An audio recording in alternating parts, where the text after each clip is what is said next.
这个礼拜呢，新闻有发布，周末有台风要来，在这边也跟大家推荐一个 APP。大部分的人看台风预报的话，都是透过新闻。那我们这一些专业人士呢，有一个很好用的 APP， 叫做 Windy， 大家可以看一下，它这边就有相关的台风预报、相关的路径。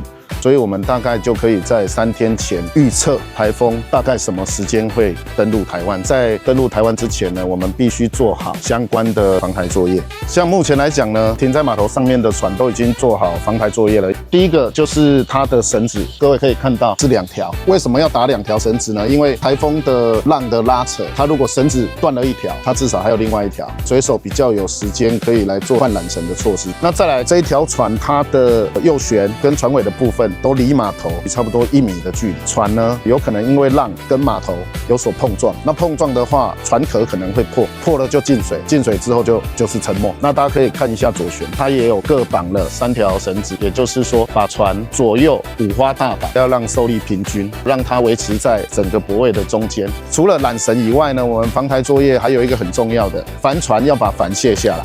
动力艇的话，还是说像帆船的后甲板会有一些遮阳棚，遮阳棚也得把它卸下来。如果因为风很大的话，就会把它吹破，这样子就会造成荷包的损失。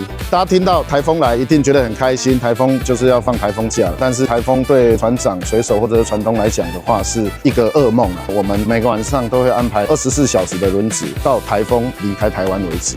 24小时的轮值要干嘛呢？做一件事情，就是巡视，大概每2个小时巡视1次，看你的 船绳子有没有绑好，有没有脱落？船呢有没有跟码头或者是跟别的船碰撞？其实防台这个工作是具有一定的危险性。再来有一个很重要的就是2两1组不然你如果一个人下来巡码头掉到海里了，没人知道。最后还是跟各位讲其实人的安全当然是最重要的，保护自身的安全，我们尽人事，接下来就听天命。